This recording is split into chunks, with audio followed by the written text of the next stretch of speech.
सभी भाई बहनों को जय मसीह। आपका स्वागत है हमारे इस नए चैनल पे जिसका नाम है प्रार्थना और वचन।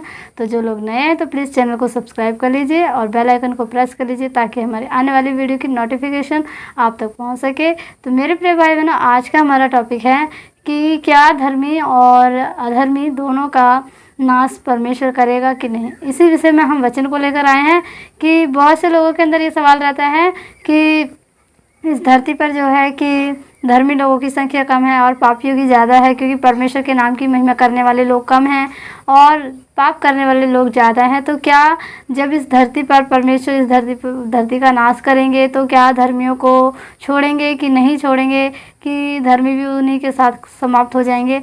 तो इस सब बातों को लेकर जब हमारे जो अब्राहम पिता थे उन्होंने परमेश्वर से कुछ बातें करी।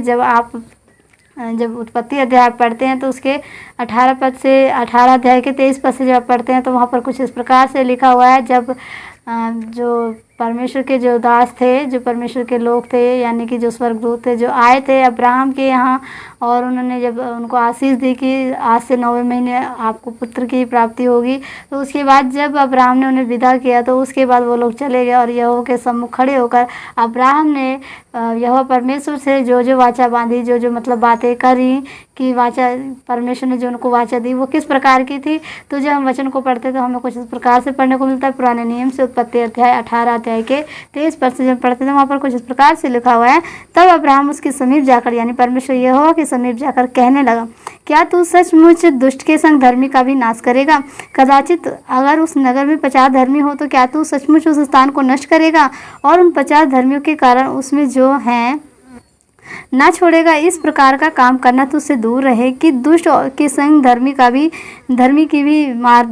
को भी मार डाले और धर्मी और दुष्ट दोनों को ही एक ही दशा हो।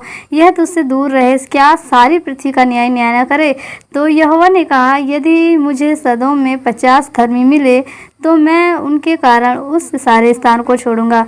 तो इसी प्रकार से जब अब्राहम ने बातें करी कि परमेश्वर अगर जिस नगर में हम लोग रह रहे हैं अगर वहाँ पर 50 लोग अगर धर्मी निकलते हैं तो क्या आप सचमुच उन 50 धर्मियों के कारण उस नगर को नहीं छोड़ेंगे? तो किसी तरीके से परमेश्वर को मनाया उन्होंने अपनी बातों से, विनती और निवेदन करके कि क्या उस नगर को आप छोड़ेंगे? नहीं। तो परमेश्वर ने कहा, नहीं, अगर मुझे मिलेंगे तो मैं 50 धर्मियों के कारण नहीं छोड़ूंगा। इस प्रकार से जब अब्राहम थे उन्होंने धीरे धीरे अपनी बातों को और कहा और ये कहा उसके बाद कि यदि उसमें 5 घट जाएं तो क्या 45 के कारण आप ऐसा करेंगे? फिर उसके बाद उसमें यदि 30 मिले, 35 मिले और इस प्रकार से 10 पर आकर अब्राहम जो थे वो रुक गए और परमेश्वर ने उन्हें आशीष दी कि अगर किसी भी नगर में अगर 10 धर्मी निकले तो वह उस नगर को नष्ट नहीं करेगा। तो मेरे प्रिय भाई बहनों, हम लोग जो धर्मी लोग हैं, जो परमेश्वर की महिमा कर रहे हैं, जो परमेश्वर के मार्गों पे चल रहे हैं, अगर हम 10 लोग, अगर जैसे आप किसी भी नगर गाँव में रह रहे हैं, अगर वहाँ पर 10 लोग हैं परमेश्वर की महिमा करने वाले, तो सचमुच परमेश्वर यहोवा उस नगर को नष्ट नहीं करेगा। आप सोचिए, आप 10 लोगों के होने से उस सारे नगर को बचा लेगा परमेश्वर।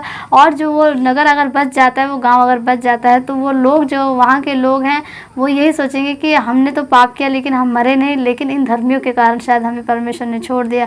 तो क्या पता वो भी अपना मन फिराव करके आपके जैसा हो जाए, क्योंकि हम जिस नगर स्थान में रह रहे हैं, अगर हम परमेश्वर की महिमा कर रहे हैं तो जो अन्य जाति के लोग हैं हम उन्हें प्यार से समझा सकते हैं, उन्हें मतलब वचन के द्वारा समझा सकते हैं कि आप ऐसा मत करिए, क्योंकि वचन में इस प्रकार से लिखा हुआ है। तो अवश्य उनका मन फिराव हो और परमेश्वर की ओर फिरें, क्योंकि परमेश्वर के सम्मुख इतनी ढिठाई से बातें करने की सामर्थ्य किसी के अंदर नहीं है। और जो अब्राहम थे, परमेश्वर के दास थे, जो हमारे पिता थे, तो उन्होंने पवित्रताई से अपना जीवन बिताया और किसी भी प्रकार का पाप नहीं करा, इसीलिए वो परमेश्वर के सामने ढिठाई से बोल सके। क्योंकि मेरे प्रिय भाई बहनों, यदि हम निष्कलंक निष्पाप हैं, अगर परमेश्वर की महिमा कर रहे हैं, परमेश्वर के मार्गों पे चल रहे हैं, तो हम परमेश्वर के सम्मुख जो भी बातें रखेंगे वो परमेश्वर हमारी बातों का उत्तर देता है। तो हमें ये नहीं सोचना है कि क्या पता हमारी बात सुनी जाएगी कि नहीं, क्योंकि 2 चित्ते वाले लोगों से परमेश्वर प्रसन्न नहीं रहता है।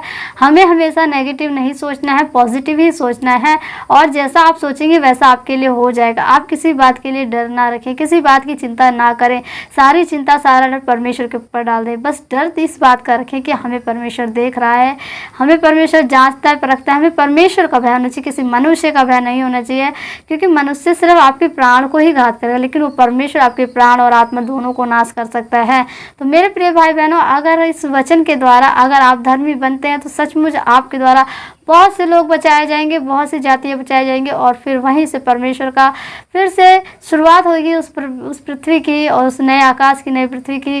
फिर उसमें लोग अच्छे लोग होंगे और अच्छी तरीके से परमेश्वर की महिमा की जाएगी और ये पाप खत्म हो जाएगा। तो सच में मेरे प्रिय भाई बहनों, क्योंकि अंत तो निकट है ही, परमेश्वर ने अपने वचन में लिख दिया है, क्योंकि पाप इतना बढ़ गया है कि कोई किसी को पहचान नहीं रहा है। पाप और सबसे ज़्यादा तो व्यभिचार का जो पाप है ये पूरी तरह से इसने अपने घेरे में सबको ला रखा है। अच्छे अच्छे धर्मी लोग भी इस मार्ग में भटक जा रहे हैं।